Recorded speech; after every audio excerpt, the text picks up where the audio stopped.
Good morning sa ating lahat. Nasa lesson 5 na tayo ng ating pag-aaral na kung saan ang ating title is Living as People Changed by the Gospel. Mamuhay bilang mga taong binago ng Ebanghelyo. Tandaan natin, ang instrumento ng Diyos ay walang iba kundi ang kanyang Ebanghelyo, ang kanyang mabuting balita. Colossians chapter 1 verse 21 to 23. Once you were alienated from God and were enemies in your minds because of your evil behavior. But now, He has reconciled you by Christ's physical body through death to present you holy in His sight, without blemish, and free from accusation. If you continue in your faith, established and firm, and do not move from hope held out in the gospel.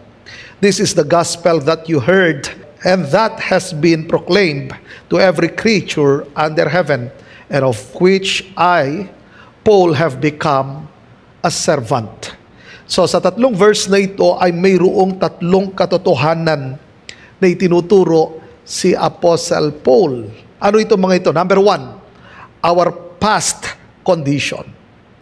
Nung tayo ay nanampalataya kay Kristo ay meron na tayong new life. It means, bago tayo nanampalataya kay Kristo, ang meron tayo ay old life. Isang buhay na napakalayo sa Diyos, isang buhay na walang relasyon sa Panginoon. Balikan natin ang verse 21. Ganito ang kanyang sinabi, once you were alienated.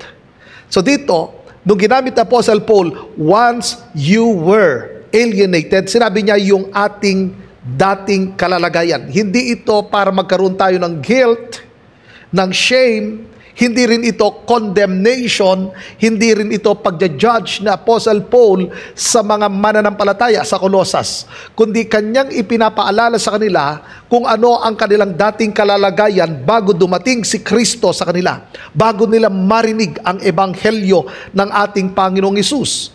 Then ginamit na Apostle Paul yung salitang alienated. Ibig sabihin, walang relasyon sa Panginoon, malayo sa Diyos. Lahat ng tao ay makasalanan. At lahat ng taong hindi nanampalataya kay Hesukristo ay walang relasyon mismo sa Diyos. So kahit anong gawin ng tao, kung hindi siya mananampalataya kay Kristo, kahit siya'y napaka-religyoso, yes, religious siya, pero wala siyang relationship sa Diyos. Kahit ang dami nating good works, kung hindi pa rin tayo manampalataya kay Hesukristo, dahil ang kailangan lang naman talaga natin ay manampalataya kay Hesukristo. Pero kung wala ang pananampalataya kay Hesukristo, then still, wala tayong relasyon sa Panginoon. So yung salitang alienated, it means separation from God. Tayo'y nakahiwalay sa Diyos. Wala tayong relasyon sa Diyos. Then sumunod na ginamit niya dyan is, and were enemies in your minds. Anong ibig niyang sabihin rito? Full of rebellion and pride, na kung saan ang ating isipan, ang ating desire ay kontra sa nais ng ating Panginoon. Ngayon, tignan ninyo, ginamit niya yung word na minds. Ang battlefield ay walang iba kundi ang mind. Ang mind ay hindi niya tinutukoy rito yung ating brain, kundi ang tinutukoy niya rito yung ating reasoning, yung ating moral understanding, yung ating worldview. Dahil siya ay makasalanan at hindi nanampalataya kay Hesukristo, corrupt ang kanyang mind. Kontra yan sa kalooban ng Diyos. So hindi niya dinidesire talaga ang Panginoon. Nandiyan yung tinatawag nating pagre-rebelde. Hindi man niya sinasabing, ayoko ang Diyos, pero ang priority niya against sa will ng Panginoon. Kaya dito natin makikita kung ano yung dating kalalagayan ng isang mananampalataya. Hindi lang siya hiwalay sa Diyos, kundi rebellious ang kanyang mind. Ang kanyang kaisipan ay hindi patungkol sa Diyos. So yan ay pagpapakita ng full of rebellion and pride. Bakit sinabi na Apostle Paul, we're enemies in your minds. Dahil ang gusto natin, ang sarili nating rule. Gusto natin tayo mismo ang mamamahala. Gusto natin tayo ang merong ultimate authority ng ating buhay. Kaya hindi natin pinapasakop sa Panginoon. Ganyan ang isang tao na walang relasyon sa Panginoon. Then sumunod yung sinabi rito, because of your evil behavior. Ngayon, tingnan ninyo, no? Ang mga unbeliever, una sa lahat, walang relasyon sa Panginoon. Pangalawa, ang nag-iimpluwensya sa kanilang mind ay ang kagustuhan ng flesh, ang sinful nature. At dahil na-impluwensyahan ang kanilang mind, makikita na ninyo ang action. So, iba ang lakad ng mga unbelievers. So, ano ang dapat natin gawin bilang mga mananampalataya? Remember where you were. Sino ka, ano ka, bago ka nanampalataya kay Jesucristo? Ano dating kalalagayan mo? Ang usapan rito, hindi para magkaroon tayo ng guilt, hindi para magkaroon tayo ng kahihiyan. Ito'y patungkol sa gratitude and perspective. Kailangan nating alalahanin, sino ako, ano ako, bago ako nanampalataya kay Jesucristo. Ano ang dati nating kalalagayan? Tayo'y mga makasalanan, hindi tayo karapat-dapat sa harapan ng Panginoon. Tayo'y napakarumi. Actually nga, maging ang ating righteousness ay katulad lamang ng isang basahan sa harapan ng Diyos. Anong ibig sabihin ron? Usapan na dyan, righteousness, ang mga good works. Ang tinutukoy mismo na Isaiah. Ngayon, nung sinabi niyang ang inyong righteousness ay katulad lamang ng basahan, sa pagkagamit mismo ni Isaiah sa Hebrew, ang usapan doon ay pasador. Ang ginagamit ng mga babae sa kanilang monthly period. So isipin ninyo kung ano yung righteousness ng tao, ang good works ng tao, katulad lamang ng isang pasador sa harapan ng Diyos. Tandaan ninyo, ang monthly period ng mga kababaihan in the Old Testament, ibinibilang silang marumi.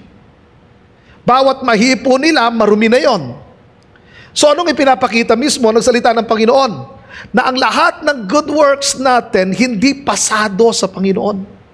Kaya walang nagawa ang ating mga good works, ang sarili nating righteousness. Pero dahil sa kabutihan at dahil sa habag at awa ng Diyos sa atin, tayo'y idiniklara na matuwid ng Diyos. So, para hindi tayo maging hambog at para hindi tayo maging ungrateful, lagi nating isipin, alalahanin yung dati nating kalalagayan. Ulitin ko, hindi ito patungkol sa guilt and shame, ito'y patungkol sa gratitude and perspective. Kasi pag inaalala natin yung dati nating kalalagayan, napupuno tayo ng pasasalamat. Hindi ko deserve ang salvation, pero iniregalo ito ng Diyos. Hindi ko deserve ang pagpapatawad ng Diyos, pero iniregalo ito ng Diyos. Hindi ko deserve ang eternal life, pero niregalo ito ng Diyos. Hindi ako karapat-dapat, pero tinanggap ako ng Diyos. Hindi ako nireject ng Panginoon. So kung yun ang lagi nating naiisip, then napupuno tayo ng pasasalamat sa Panginoon. Hindi tayo nagiging hambog. At maging ang pananaw natin nababago. Ang pananaw natin sa paglilingkod. Madalas kasi, kapag nakakalimutan natin yung kalalagayan natin sa past, bago tayo nanampalataya kay Kristo, iba ang pananaw natin sa paglilingkod natin sa Panginoon. Ang feeling natin parang pabigat na ang pagsiserve sa Diyos. Kaya maraming mga Kristiyano, pag nakalimutan talaga nila yung talagang kalalagayan nila, pabigat na sa kanila ang pagsiserve sa Panginoon. At parang si Lord pa ang may utang sa kanila. Pero bakit nga ba tayo nagseserve? Maring unang sagot natin dahil ito'y command ng Diyos. Maring pangalawang sagot natin dahil tayo ginawa para paglingkuran ng Diyos. Pero wag nating kalilimutan, kaya tayo nagseserve ay dahil sa napupuno tayo ng pasasalamat sa Panginoon. Dahil sa kanyang ginawa sa atin, so dahil sa kanyang ginawa, dahil sa kanyang iniregalo sa atin, dahil naranasan natin ang kanyang pagpapatawad, dahil meron tayong buhay na walang hanggan, dahil tayo kinahabagan ng Diyos, then ang paglilingkod ko, hindi na isang pabigat, kundi dahil sa puno ako ng pasasalamat sa Panginoon. So nakafocus ang lahat sa grasya, sa kabutihan at sa awa ng Diyos. Kaya tignan natin lagi ang lahat ng bagay sa lens ng awa ng Panginoon, sa lens ng grasya ng Panginoon. At sabihin ko sa inyo, hindi kayo magiging mayabang. Kahit napakatagumpay na ninyo, hindi kayo magiging mayabang. Bagkus lalo kayong magiging humble and thankful. Kaya maging sa ating pagsiserve, hindi na magiging pabigat ang ating pagsiserve, kundi isa ng kaluguran, isa ng kasiyahan para sa atin ang mag-serve sa Panginoon. Amen po ba? Number 2, our present status. Una, ipinakita ni Apostle Paul yung dati nating kalalagayan, ang ating lumang buhay. Ngayon, nung tayo na nampalataya kay Hesus Kristo, wala na ang lumang buhay. Meron na tayong bagong buhay. Meron na tayong new identity. Ano ba yung old na identity natin? Kaaway ng Diyos, kalaban ng Diyos, mga rebelde. Nandun ang wrath ng Panginoon. Tayo ay makasalanan. Yan ang ating old na identity. Pero tingnan ninyo, pagdating sa verse 22, ganito ang kanyang sinabi, but now. Una, sa verse 21, sinabi niya yung kalalagayan natin bago na nampalataya kay Kristo. Pagkatapos niya sinabi yung dati nating kalalagayan, sumunod yung salitang but. Good news yon. Pag pangit yung nauna, nasundan ng but, maganda na yon. Pero pag maganda yung una, nasundan ng but, delikado. Pero rito, una, ipinakita yung dating kalalagayan natin, ang ating lumang buhay. Sumunod, but now He has reconciled you. Nagkaroon ng peace with God. Na sinasabi ng Apostle Paul, hindi ka nakaaway ng Diyos. Dati kaaway kayo ng Panginoon. Nasa inyo ang wrath ng Panginoon dahil yun naman talaga ang katotohanan. Yes, madalas nating naririnig na ang Diyos ay pag-ibig. Totoo po yun, ang Diyos ay pag-ibig. Pero huwag niyong kalilimutan na siya rin ang Diyos ng hustisya. Hindi niya palalampasin ang kasalanan ng tao, haharap at haharap sa hustisya ng Panginoon. Bakit? Ang sinabi ng salita ng Diyos, ang kabayaran ng kasalanan ay kamatayan. Merong hustisya ang Panginoon. Pero anong good news? Ang sabi ng Bible, but now He has reconciled you by Christ's physical body through death. Bakit in-amplify pa ni Apostle Paul ang Christ's body?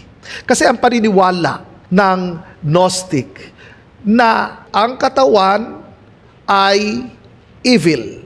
So para sa kanila, si Jesus Christ ay hindi nagkatawang tao.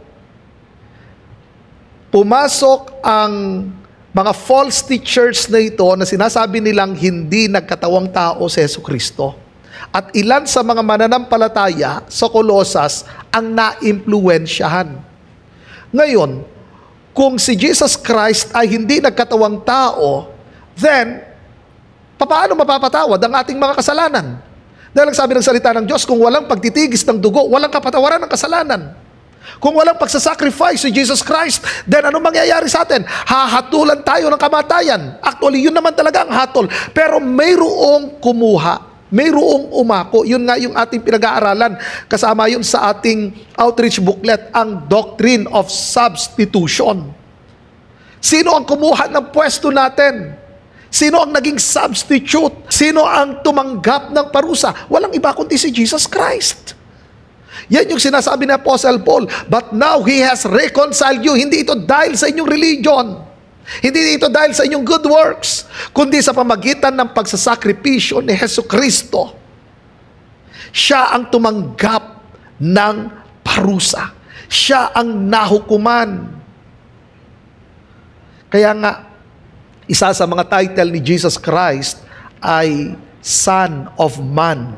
Siya ang representative ng tao. Dahil ang ating unang representative ay nag-fail. Sino ang unang representative natin? Walang iba kundi si Adam. Meron lang isang utos ang Diyos. Hindi niya natupad. Siya'y nagrebelde sa Panginoon. Puno siya ng pride. Nag-fail. At dahil sa kanya, dahil siya ang representative natin, ang lahat ay naging makasalanan. So by nature, tayo makasalanan. And by choice, nagkakasala tayo. Ngayon, dumating si Jesus Christ. Siya'y nagkatawang tao. Na siya ang tagapagligtas, hindi lamang sa Hudyo, kundi sa lahat, sa buong sangkatauhan. Ngayon, tignan natin. Tuloy natin. Ang sabi rito, but now He has reconciled you by Christ's physical body through death to present you. Tignan na natin ngayon kung ano yung ating identity. Ang sabi rito, unang binanggit niya, holy. Yes? Pinag-aralan natin sa nakaraan kung ano ang ibig sabihin ng holy. From the word hagios, to set apart. Dati, sa ating lumang buhay, ipinapagamit natin ang buhay natin para sa mundo. Pero dahil tayo ngayon ay nanampalataya kay Jesucristo, mayroon ng reconciliation, nandun ang peace with God, tayo'y mga anak na ng Diyos. Ngayon, binanggit na Apostle Paul ang salitang holy. Nang ibig sabihin, tayo ay na-set apart para sa Panginoon, na ang buong buhay mo ay para sa Diyos, na ipapagamit mo ang buong buhay mo para sa Diyos, hindi na para sa mundo.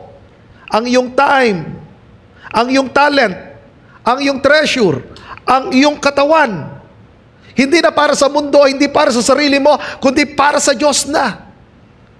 But sometimes, tayong mga mananampalataya, hindi natin ipinapagamit sa Panginoon ang lahat, kundi yung ilan lamang sa ating buhay na dapat lahat. Dahil sinabi ng kanyang salita, na ang pag-ibig natin hindi lang buong puso, hindi lang buong isip, hindi lang buong kaluluwa. Ang sabi ng Bible, buong lakas. Kasama ang iyong katawan. Kaya yun din ang sinabi ng Romans chapter 12. Ihandog ninyo ang inyong katawan. So itong katawan na ito, hindi ko ipapagamit sa immorality. Ang katawan na ito, hindi ko ipapagamit sa mundong ito. Ang katawang ito ay para sa Diyos at sa Diyos lamang. Napakahalaga nito sa atin dahil tayo mga mananampalataya. Tayo na set apart na, hindi na dapat natin ipinapagamit ang buhay natin sa mundong ito at para sa sarili. Na hindi dapat nating habulin na ang yaman, karangyaan at ang kasikatan. Maging God chasers tayo. Si Lord ang hahabulin natin. Si Lord ang i-desire natin. At ipapagamit natin ang lahat sa Panginoon, ang buong buhay natin, na maging totally sold out sana tayo sa Panginoon. Amen ba? Then sumunod dyan, sinabi niya, in His sight, without blemish. Tayo ay blameless. Anong ibig sabihin? Lahat ng mga kasalanan natin nilinis ng Diyos. Hindi lang ilan sa mga kasalanan natin, kundi lahat ng kasalanan natin. Pinatawad na, nilinis na. Bakit? Sinabi ng Panginoong Hesus, tetelestai, fully paid. Sa usapang utang, ang salitang tetelestai, fully paid.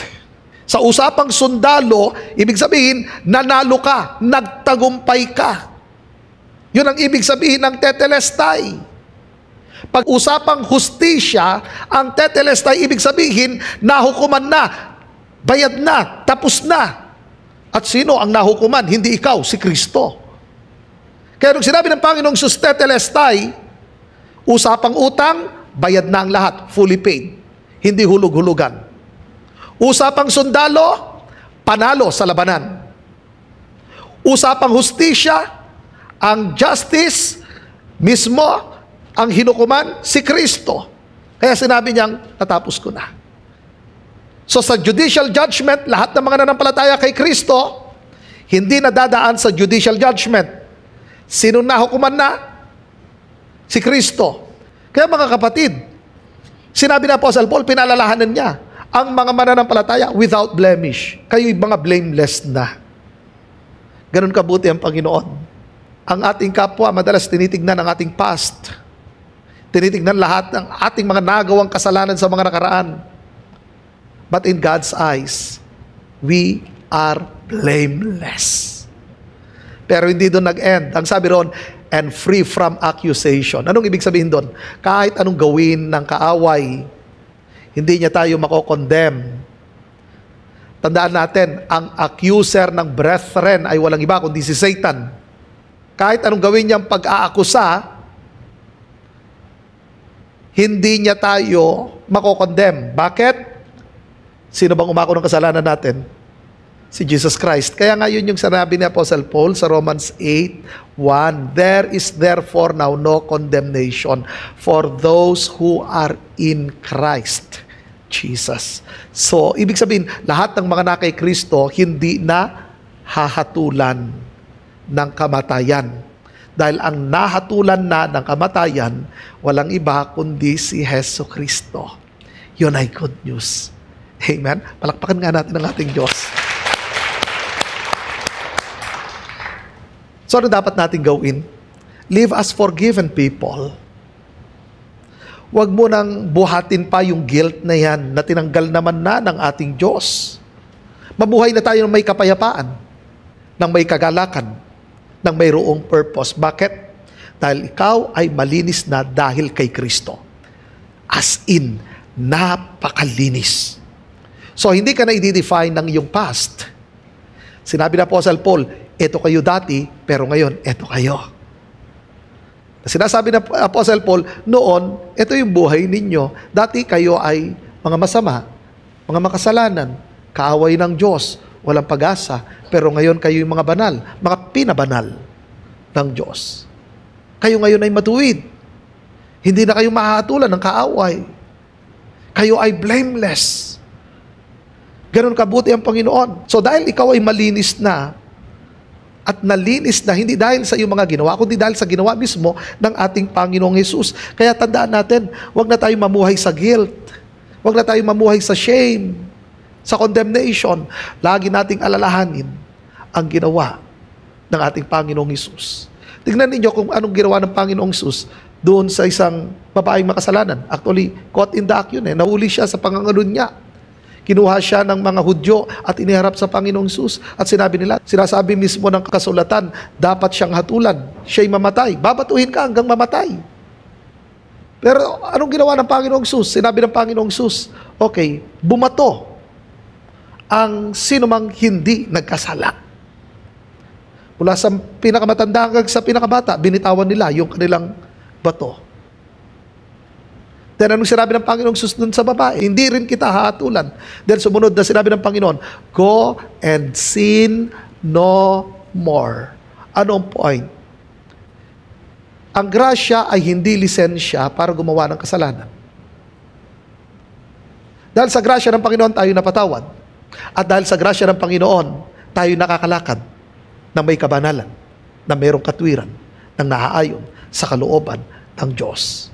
Huwag nating kalilimutan yung salitang go and sin no more. Mamuhay tayo dun sa nais ng Panginoon. Nung sinabi ng Panginoon, hindi kita hahatulan, ipinapakita niya rito na siya mismo ang umako ng kasalanan natin. Siya ang tumanggap ng lahat. At bilang mga Kristiyano, lumakad tayo ngayon nang naaayon sa kalooban ng Diyos kasi napatawad ka na eh. Babalik ulit tayo. Meron na tayong bagong perspective. At meron na tayong bagong purpose. Number 3, our ongoing response. Kanina, yung ating lumang buhay. Sa point number 2, yung bagong identity natin. At sa point number 3, ano yung tuloy-tuloy na tugon naman natin? Verse 23. If you continue in your faith. Dito, nagkakaroon ng misinterpretation ng marami dahil sabi nila, di ba, if you continue, ibig sabihin, nawawala ang salvation. Yun ba ang point ng Apostle Paul? Hindi. Doon sa verse 22, sinabi niya na kung ano yung ating identity. Holy, blameless, free from accusation. Tayo'y pinalaya na ng Diyos. Meron na tayong bagong mukha. Kasi tayo mga bagong nilalang. Ngayon, nung sinabi niyang, if you continue in your faith, it's all about our perseverance. Ngayon kasi ganito, kailangan tuloy-tuloy tayo mag-mature. Spiritual maturity. Nung sinabi ng Apostle Paul, if you continue in your faith, kanyang ipinapakita ang saving faith. Ang saving faith kasi nagpe-persevere. Minsan kasi meron ako mga naririnig na ganito eh. Dati siyang born again, ngayon atheist na siya. In the first place, hindi talaga siya born again. Dahil ang saving faith nagpe-persevere. Ang tunay na Kristiyano nananatili. Anong sabi ni John? Sa 1 John, kanyang sinabi, kung talagang sila'y kasama natin, edi sana kasama natin sila, nandito pa sila, nananatili sana sila. Pero dahil hindi sila nag-remain, ibig sabihin, hindi talaga sila sa atin. Anong pinopoint ni John? Ang mga totoong na kay Kristo nananatili. Maring sasabihin ng iba, bakit si Judas Iscariot? Siya'y disciple ni Jesus Christ. Hindi siya ligtas. So, ibig sabihin, nawawala ang salvation. In the first place, hindi naman talaga totoong nanampalataya si Judas. Tandaan ninyo, ang 11 disciples, madalas ng tawag nila sa Panginoong Hesus ay Lord. Si Judas, ang tawag niya sa ating Panginoong Hesus ay Rabbi. Hindi niya tinawag na Lord ang ating Panginoong Hesus. Sa huling hapunan, sinabi ng Panginoon, isa sa inyo magkakanulo sa akin. Sabi ng mga disciples, yung 11 disciples, Lord, ako po ba? Lord, ako po ba? Lord, ako po ba? Pagdating kay Judas, anong sabi niya? Rabbi, ako po ba? Ang tingin niya lang kay Jesus Christ ay good teacher. Hindi niya tinitingnan si Jesus Christ as Lord. Eh, sabi ng Bible, sa Romans chapter 10, verse 9 and 10, kung i-confess natin that Jesus is Lord, tayo masasave.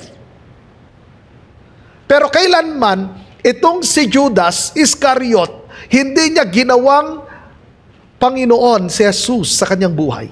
Huwag niyo ma-misinterpret ang Romans 10:10 na confession. Ibig sabihin, hindi lang basta't sinabi mo, binanggit nga ron sa kaibuturan ng iyong puso. It means, si Jesus mismo ang Panginoon ng buong buhay mo, hindi lang hanggang puso, kundi mismo sa puso.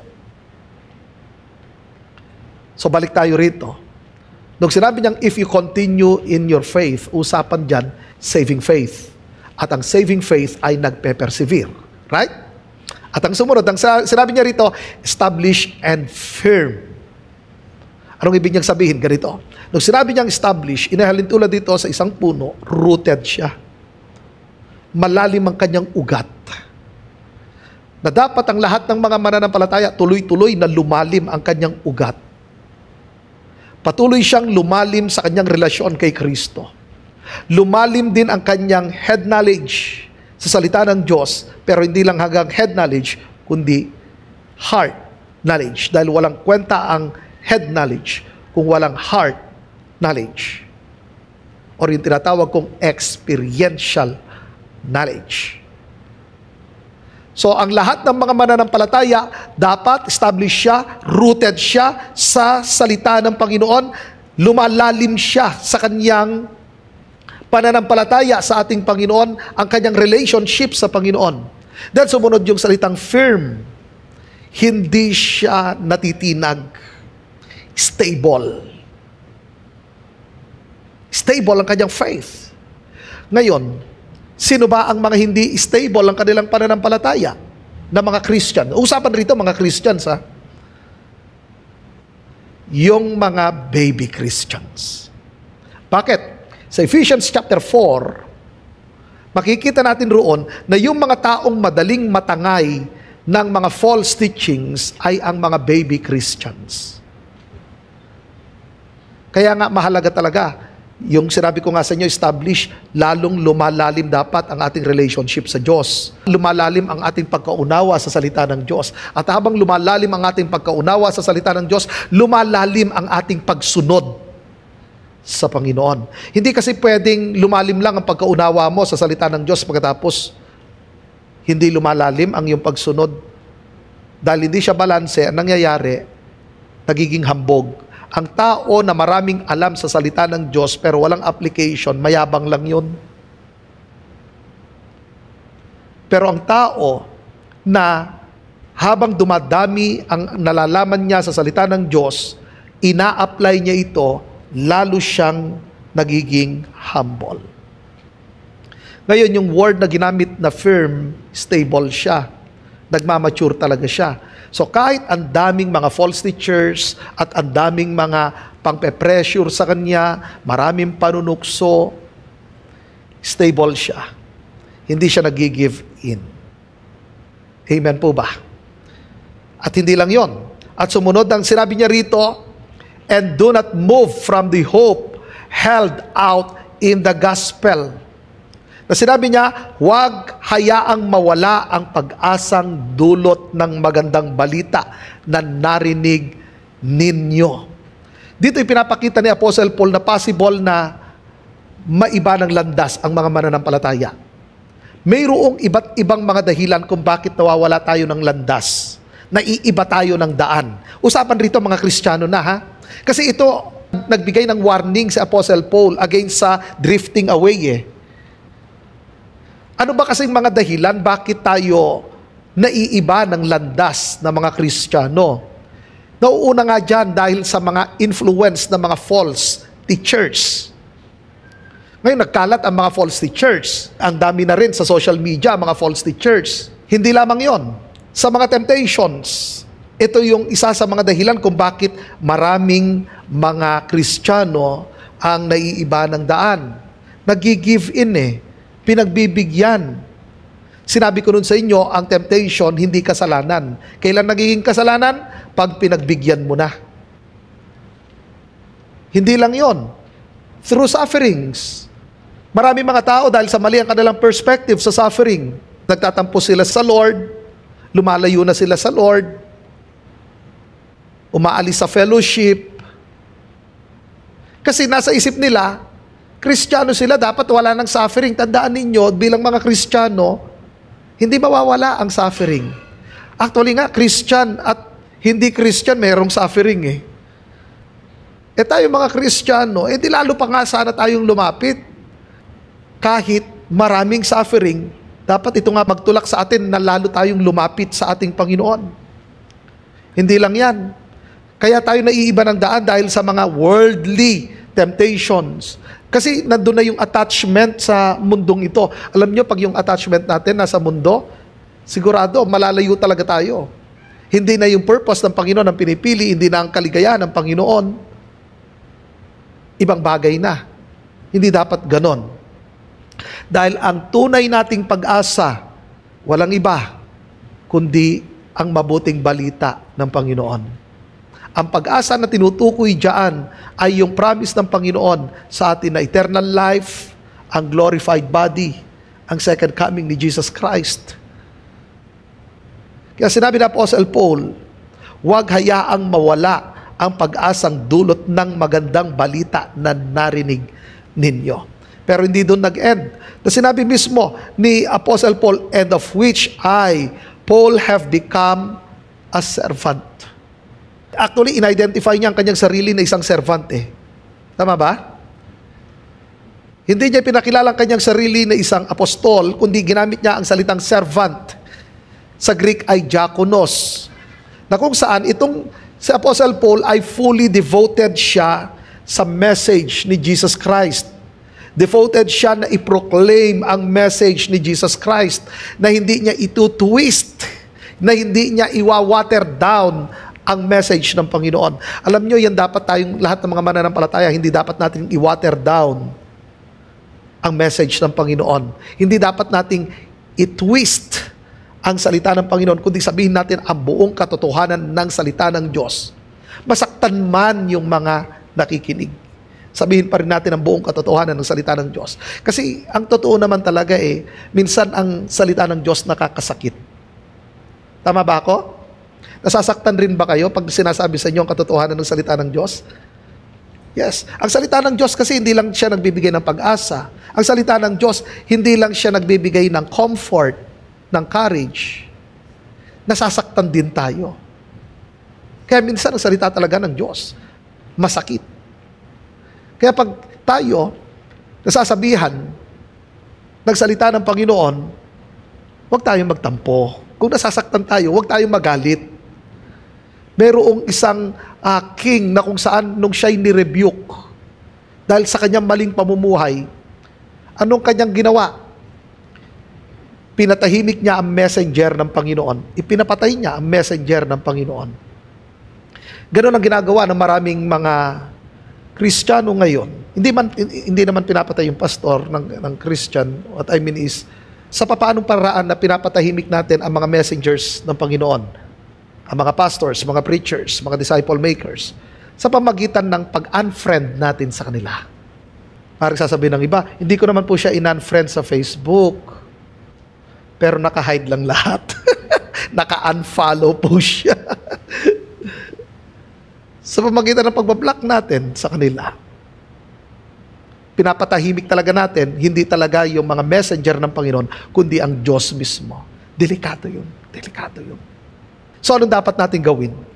Check your foundation. Kumusta ang pundasyon ng salita ng Diyos sa buhay mo? Malalim ba? Or mababaw? Madali ka bang matangay ng mundong ito? Ng impluwensya ng mundong ito? Check your foundation.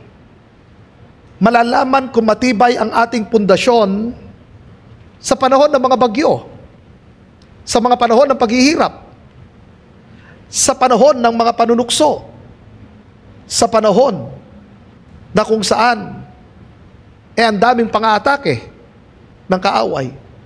Malalaman natin kung matibay nga ang ating pundasyon.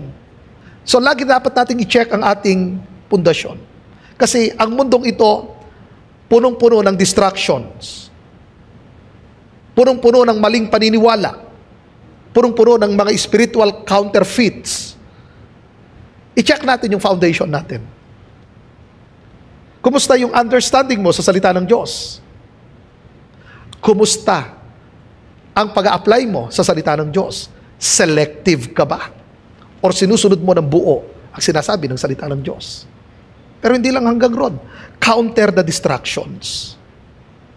Kasi ang daming mga false teachings, mga worldly pressures. Kasi alam niyo, the moment na hindi mo na nagiging kaligayahan ng Diyos, ibig sabihin, sa iba mo hinanap ang iyong kaligayahan. Paalala ko sa mga, kahit nasa edad na kayo, huwag kayong papasok sa relationship dahil sa malungkot lang kayo. Paalala ko yan, ha? Ito ngayon. Alam niyo yung pinakamahalaga? Yung sino yung aking isisik. Ang itinuro ng Panginoon ay ganito, seek ye first the kingdom of God and His righteousness. Ano ang aking first priority? Sino ang aking first priority? Sino ang aking number one na dinidesire? Sino ang number one sa buhay ko? Di ba sinabi ng Bible, sa Diyos mo hanapin ang kaligayahan at ang pangarap mo'y iyong makakamtan. Gusto lang natin dun sa at ang pangarap mo'y iyong makakamtan. Ang una roon, itinuturo, sino ba ang kaligayahan ko? Ang kaligayahan ko ba ay ang nagpapaligaya na lang sa akin ay pera ba? At pag walang pera, malungkot ako, masakit ulo ko, nahihilo ako.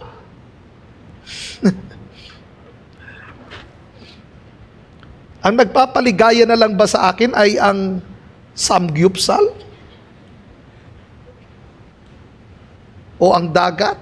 Pag malungkot, kailangan na magdagat. Wala na, depressed na ako. Talagang parang...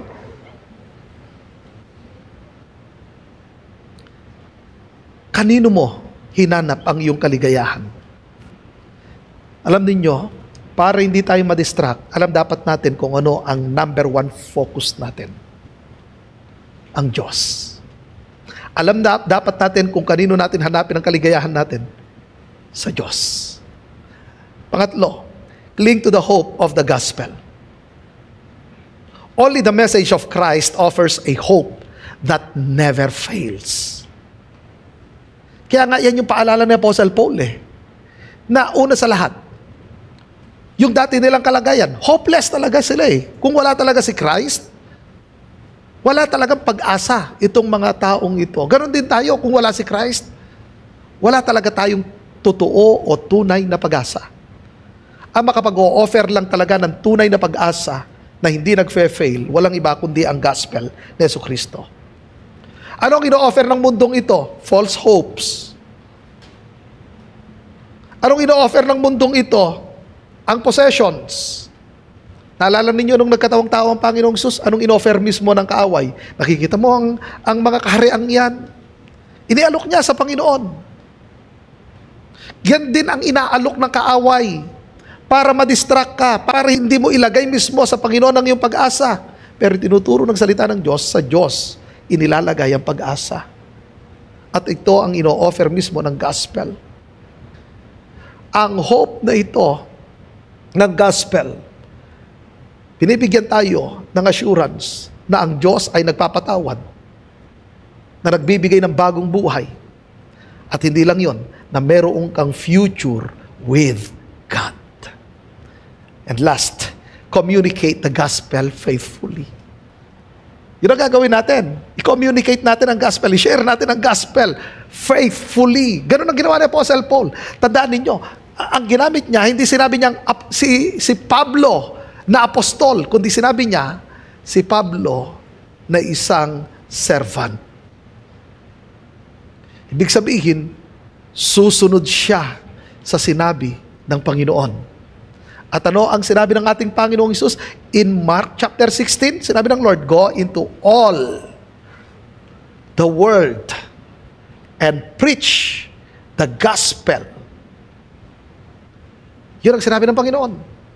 Humayo kayo at ipahayag ninyo ang ebanghelyo sa lahat ng tao.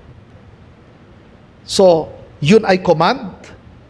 I-communicate natin ngayon. I-share natin ngayon ang salita ng Diyos. Hindi doon nag-e-end. Merong yung last na word, faithfully. Ibig sabihin ganito, hindi lang pang 5 years, kundi habang tayo nabubuhay, habang buhay, hanggang sa huling tibok ng ating puso, i-share natin, i-communicate natin ang gospel. Mga kapatid ko, sana wag nang madistract. Amen? Mag-focus tayo sa pinagagawa ng Panginoon. Kaya nga laging pinapaalala ko na sa mga mananampalataya, kahit anong ialok ng kaaway, huwag tayong madistract. I-share pa rin natin ang salita ng Diyos. Mag-focus tayo sa mission natin, sa purpose, sa mandate na ito. Dahil isipin natin, ano bang kalalagayan natin bago dumating si Christ sa buhay natin? Nung tayo nanampalataya kay Christ, ano na yung bagong identity natin? At dahil tayo na kay Kristo, ano yung tuloy-tuloy na gagawin natin for our spiritual maturity? Sinabi na ng verse 23. Nawa, ang message na ito ay hindi lang hanggang rito, hanggang dito sana, para maisabuhay natin. Amen?